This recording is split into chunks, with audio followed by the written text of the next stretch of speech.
Good morning student. अपन पढ़ रहे थे विषय में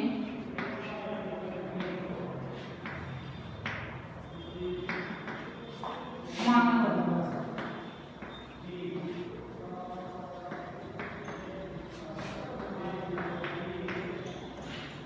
मानव अधिवास में अपन ने पढ़ा था ग्रामीण अधिवासों का वर्गीकरण पढ़ लिया था। ग्रामीण अधिवासों के जो प्रमुख समस्याएं हैं वो पढ़ लिए थे और प्रतिरूप पढ़ लिए थे उसके कि किस किस प्रकार से उनके आवास होते हैं।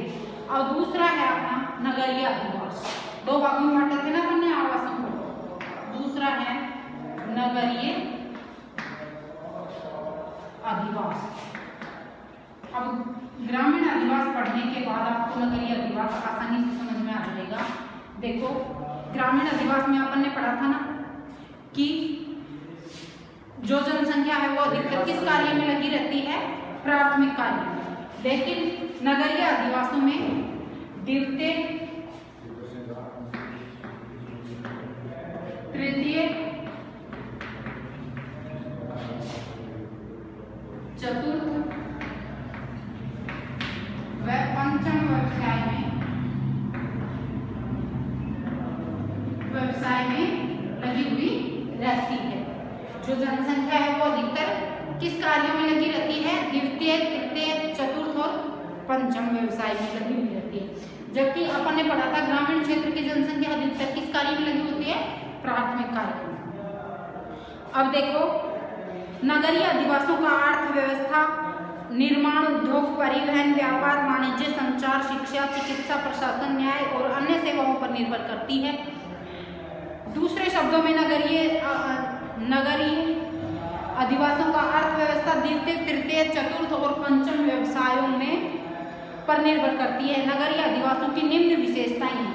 अब इनकी विशेषताएं क्या क्या हैं देखो एक बार अपन पढ़ लेते हैं। उच्च जनसंख्या घनत्व, इनकी नगरीय अधिवासों की विशेषताएं देख लेते हैं अपन एक बार। विशेषताएं अब देखो इसमें सबसे पहली है उच्च जनसंख्या घनत्व। उच्च जनसंख्या घनत्व। अब उच्च जनसंख्या घनत्व से क्या मतलब है कि जो नगरीय जनसंख्या है उसमें जनसंख्या का घनत्व उच्च पाया जाता है या अधिक पाया जाता है। क्यों? क्योंकि वहां कम भूभाग में अधिक लोग निवास करते हैं। वो मैंने बताया ना कि द्वितीय तृतीय और चतुर्थ व्यवसाय, चतुर्थ और पंचम व्यवसाय में अधिकतर जनसंख्या लगी रहती है। तो रोजगार की तलाश में ग्रामीण क्षेत्रों से लोग जाकर नगरों में बस जाते हैं, जिससे वहाँ पे कम भूभाग में अधिक लोग निवास करते हैं, इसलिए वहाँ का जनसंख्या घनत्व उच्च पाया जाता है। दूसरा है त्वरित गतिशीलता। त्वरित गतिशीलता से क्या मतलब है कि जो नगरीय जो जनसंख्या होती है वो गतिशील रहती है, मतलब वो एक्टिव ज्यादा रहती है, उसमें भागदौड़ भरी जिंदगी रहती है। आप देखते हो ना कि नगरीय क्षेत्रों में लोग कोई भी बिना काम के नहीं बैठा रहता। जैसे गांव में तो लोग कुछ कार्य जैसे करना है, आज करना है वो कल कर लेंगे, कल का परसों कर लेंगे, ऐसे टालते रहते हैं। लेकिन इसमें इस प्रकार के कार्य होते हैं जैसे उद्योगों में जो निर्मित वस्तुएं होती हैं उनका उत्पाद करना। तो ये इन व्यवसायों में लगे रहते हैं। द्वितीय तृतीय चतुर्थ किसी भी चीज का भी निर्माण उद्योग है, ये बड़े प्रोफेशन जो ऑफिसर वगैरह हैं वो सारे इन कार्यों में लगे रहते हैं। तो इसमें गतिशीलता अधिक रहती है। त्वरित गतिशीलता का मतलब है कि तीव्र गति से वो कार्य करते हैं, ये नहीं आलस में जिंदगी जीते हैं। तो नगरों में जो लोग रहते हैं उनकी जो दिनचर्या रहती है वो फिक्स रहती है। ये नहीं कि सुबह पता ही नहीं कितने बजे उठेंगे, उठ के पता ही नहीं क्या काम करना है खेत में। जैसे गांव में लोग क्या करते हैं, खेत में जाके बैठ जाएंगे, आज नहीं हुआ तो कल हो जाएगा काम। इस प्रकार से शहरों का जीवन अलग होता है। शहरों में किसी भी उद्देश्य के लिए ही लोग रहते हैं और उसमें गतिशीलता अधिक रहती है अपने काम के प्रति। अब तीसरी विशेषता है इसमें पक्के मकान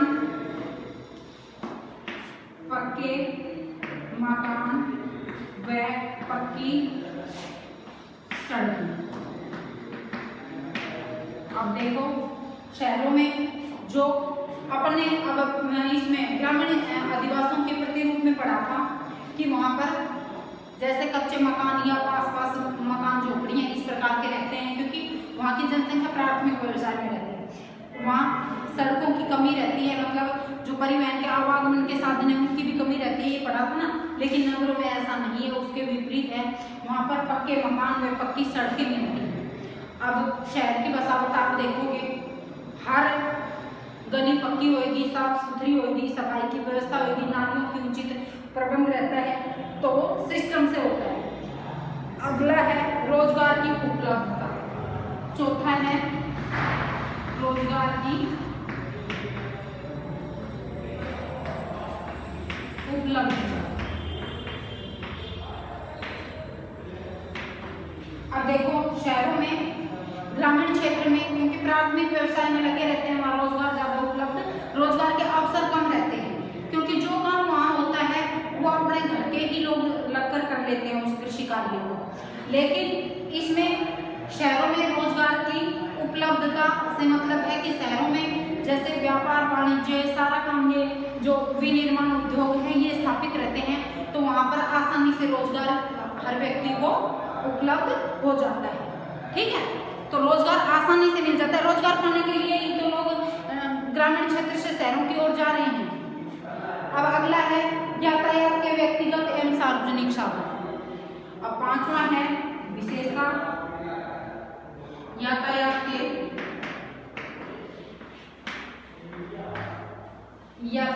के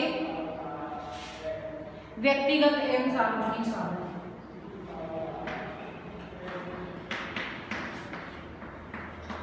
एवं सार्वजनिक साधन।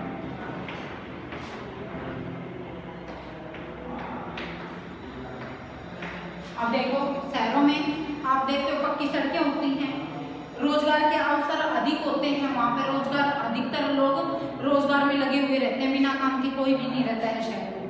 तो यातायात के व्यक्तिगत का मतलब होता है पर्सनल व्हीकल। आप देखोगे शहरों में मोस्टली घरों में, हर घर में गाड़ी खड़ी मिलेगी आपको, लेकिन गांव में ऐसा नहीं है, ग्रामीण क्षेत्र में, क्योंकि वहाँ पैसों की कमी होती है, वहाँ आर्थिक रूप से सुदृढ़ नहीं रहते हैं लोग, क्योंकि वहाँ का व्यवसाय इस प्रकार का है कि उसमें ज़्यादा इनकम नहीं रहती है।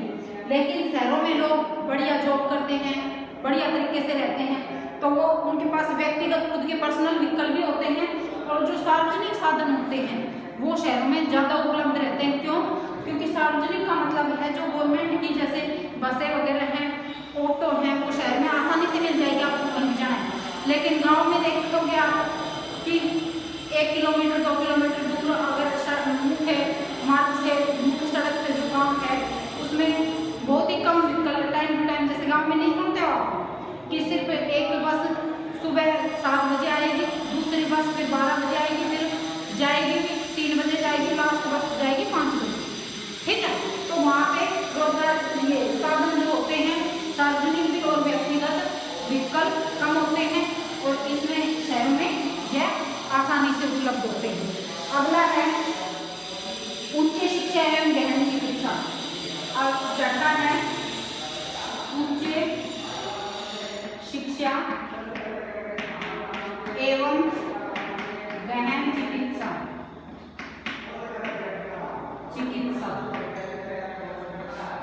की सुविधा होती है उसमें उच्च शिक्षा। अब देखो उच्च शिक्षा के केंद्र कहाँ स्थित है? नगरों में ही स्थित है। ठीक है, और उच्च चिकित्सा सुविधा भी वहीं, बड़े बड़े हॉस्पिटल भी आपको शहरों में ही उपलब्ध मिलेंगे। तो उच्च शिक्षा और गहन चिकित्सा की सुविधा भी शहरों में आसानी से मिल जाती है। इसके बाद है जटिल श्रम विभाजन, सामाजिक प्रगाढ़ता का अभाव। सातवां है सामाजिक प्रगाढ़ता का अभाव। अब देखो सामाजिक प्रगाढ़ता का शहरों में अभाव मिलता है, क्योंकि सामाजिक रूप से लोगों के पास इतना टाइम। अब गांव में देखो एक दूसरे से लोग कितना अटैचमेंट रखते हैं, एक दूसरे से भावनात्मक रूप से उससे जुड़े रहते हैं। लेकिन शहरों में आपके पड़ोस में जो रह रहा है उसी का नहीं पता कि कौन रह रहा है, कब रह रहा है, कब जा रहा है, कब आ रहा है, सब अपने काम से काम रखते हैं। तो इसमें सामाजिक प्रगाढ़ता कम पाई जाती है शहरों में, ठीक है, क्योंकि सब अपने काम की तरफ ध्यान देते हैं, सबको अपने तक ही सीमित रहते हैं, इसमें सामाजिक भावना ज्यादा नहीं रहती। अब अगला है 50% से अधिक जनसंख्या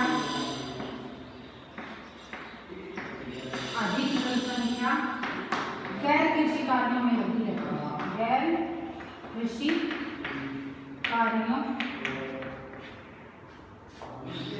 में लगी रहती है। अब देखो अगला है कि नगरों में 50% से अधिक जनसंख्या गैर कृषि कार्यों का मतलब है कि विनिर्माण उद्योग हैं, उच्च शिक्षित वाले क्षेत्र हैं, उच्च रोजगार वाले क्षेत्र हैं। ये मैंने अभी बताया था ना, व्यवसाय में लगे रहते हैं लोग। जबकि ग्रामीण क्षेत्र में अपन ने पढ़ा था कि 60-70% जनसंख्या किसमें लगी रहती है, प्राथमिक व्यवसाय में, ठीक है। अब आगे है जटिल श्रम विभाजन। इसमें अगला पॉइंट है जटिल श्रम विभाजन। अब देखो शहरों में मैंने पहले भी बताया था कि शहरों में जिसकी योग्यता के हिसाब से उसका काम का विभाजन हो जाता है। जैसे कम पढ़ा लिखा है उसको कम पढ़े लिखे जितना ही रोजगार मिल जाएगा, और जो अधिक पढ़ा लिखा है उसको उस हिसाब का रोजगार, हर प्रकार का रोजगार यहाँ उपलब्ध होता है। तो जटिल श्रम विभाजन अपनी योग्यता के अनुसार उनके श्रम का या काम का विभाजन हो जाता है वहाँ पे नगरों में, ठीक है। ये सारी सुविधाएं नगरों में पाई जाती है। नगरों की मुख्य विशेषताएं पढ़ी हैं अपन ने। इनमें सबसे मुख्य है कि यहाँ पर 50% से अधिक गैर कृषि कार्यों में लगी रहती है जनसंख्या, सामाजिक प्रगाढ़ता कम पाई जाती है, उच्च शिक्षा एवं गहन चिकित्सा सुविधा की नगरों में आसानी से उपलब्धता होती है, यातायात के व्यक्तिगत और सार्वजनिक साधन अधिक उपलब्ध होते हैं, रोजगार की उपलब्धता शहरों में अधिक होती है या नगरों में अधिक होती है, पक्के मकान और पक्की सड़कों की व्यवस्था नगरों में होती है, गतिशीलता वाला जीवन होता है, वहाँ पर उच्च जनसंख्या घनत्व वहाँ पर पाया जाता है। ये थी नगरीय अधिवासों की विशेषताएं। अब अपन पढ़ते हैं नगरीय बस्तियों का वर्गीकरण, कि नगरीय बस्तियां जो बस्ती हैं, अपन ये तो पढ़े हैं सारी चीजें नगरीय अधिवासों में मिलती हैं या बस्तियों में मिलती हैं। और नगरीय अधिवासों का वर्गीकरण किस प्रकार से किया जाता है, ठीक है ना। अब इसमें देखो नगरीय बस्तियों का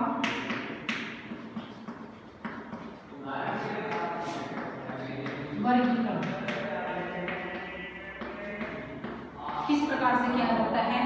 अब देखो अपन ने जैसे उसके प्रतिरूप पढ़े थे ना ग्रामीण आदिवासियों के, इसी प्रकार से नगरीय बस्तियां जो बस्ती हैं इनमें किस किस प्रकार के, देखो विश्व में नगरीय क्षेत्र की परिभाषा एक देश से दूसरे देश में भिन्न है। नगरीय बस्तियों के वर्गीकरण के सामान्य आधार जनसंख्या का आकार, मानव व्यवसाय, प्रशासनिक ढांचा और आवश्यक दशाएं हैं।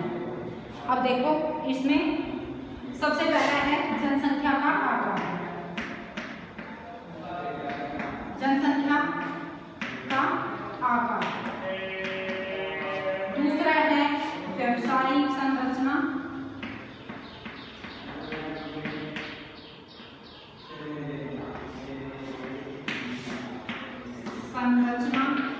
तीसरा है प्रशासन,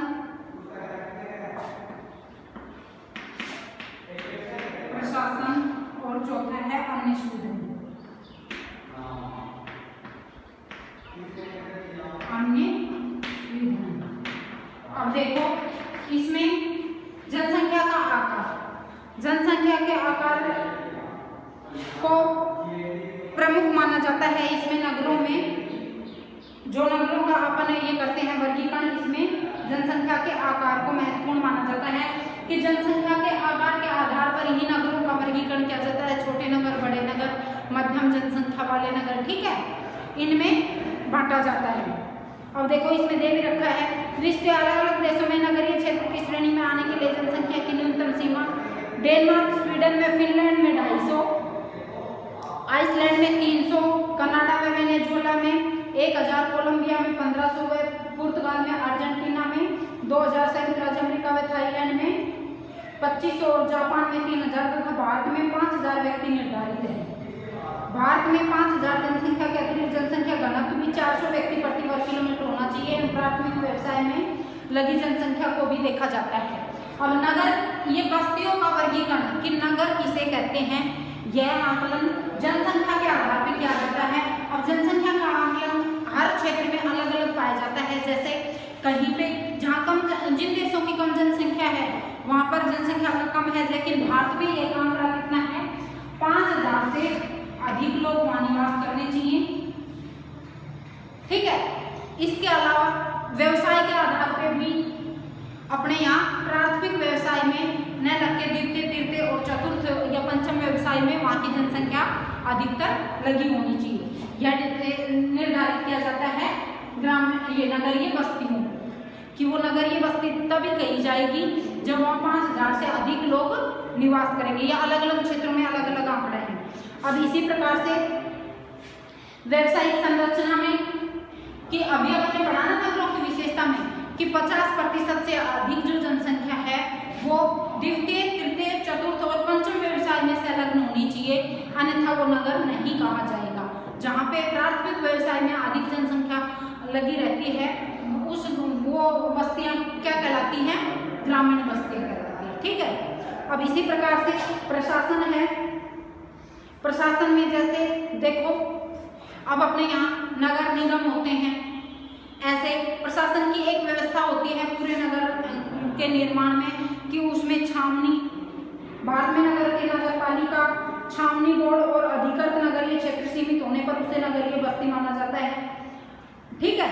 जैसे अब छोटे जो शहर है उसमें नगर परिषद होती है, बड़े जो महानगर हैं उनमें नगर निगम की स्थापना की गई है। तो वो प्रशासन की एक व्यवस्था होती है कि जिससे नगरों का निर्माण अपन नगर बोल सकते हैं उसको कि ये नगर की श्रेणी में आता है। अगर ये कंडीशन पूरी नहीं करेंगे, ये चारों कंडीशन पूरी नहीं करेंगे तो वो नगर की श्रेणी में नहीं आएगा।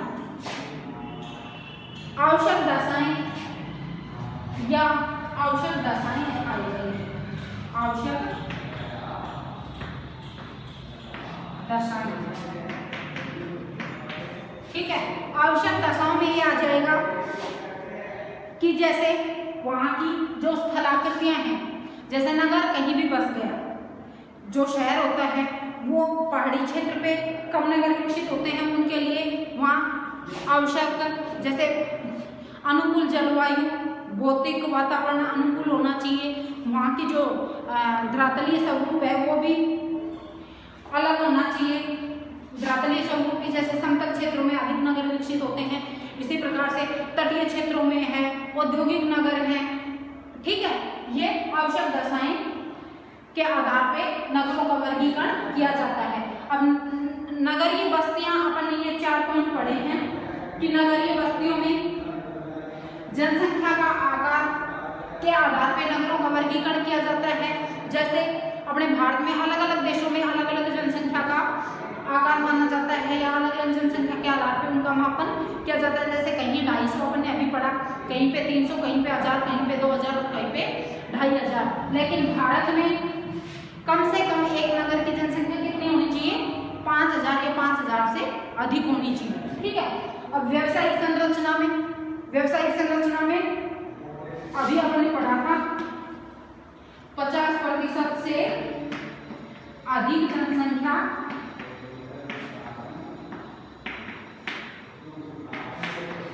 द्वितीय, तृतीय, चतुर्थ व पंचम व्यवसाय में लगी होनी चाहिए।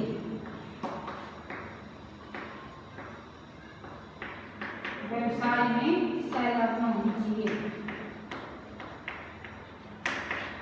ठीक है, तभी उसको नगर कहे जाएंगे, नहीं तो वो ग्रामीण क्षेत्र में आ जाएगा। प्रशासन, वहाँ पर प्रशासन उपलब्ध होता है, जैसे अपने नगर परिषद है, नगर निगम होता है बड़े शहरों में, महानगरों में, तो वो सारा प्रशासन उस नगर की व्यवस्था को संभालता है। आवश्यक दशाओं में मैंने बताया कि जैसे कोई औद्योगिक जो खनिज क्षेत्रों के पास या औद्योगिक जहाँ उद्योग अधिक स्थापित है उसे औद्योगिक क्षेत्र बोला जाता है। औद्योगिक क्षेत्र वाले नगर जैसे अपने दिल्ली और इसके आसपास का औद्योगिक क्षेत्र ये नगर है ना, ये दिल्ली है, गुड़गांव है, फरीदाबाद है, ठीक है।